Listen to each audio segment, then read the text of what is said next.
Assalamu alaikum everyone. Want to get a 15 USDT? Drop a heart right there. To join Discord, just click on this link and you're going to be in. Just one tap and you're in.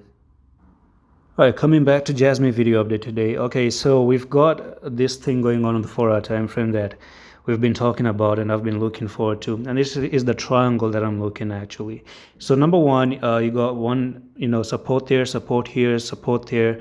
And I'm going to zoom in into this triangle and we're going to talk a little bit about the details of what happened. So you got this triangle to close down like this. You went up for the retest and you smashed through the retest. You took all the stop losses, another manipulative move. And now finally, again, you're trying to break below the triangle. So is this going to be another fake out and then try to go back up?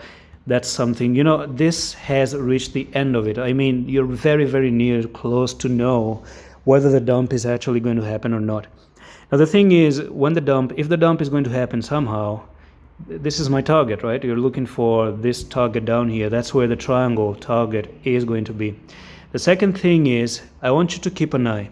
And I want you to keep an eye on this following level. And that's going to be this wick up here.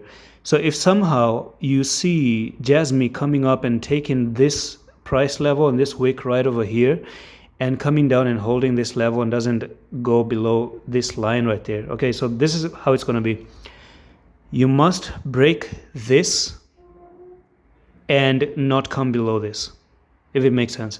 Don't break this one to go higher, and as long as you break this, do not come below this level. Otherwise, this is going to be nothing more than a fake out.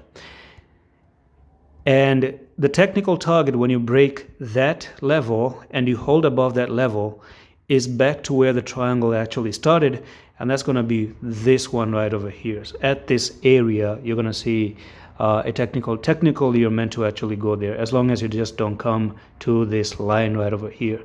That's what makes sense to me. Hope it does even reflect to you, and I think this is going to be a perfectly logical explanation of the triangle that we're getting right now.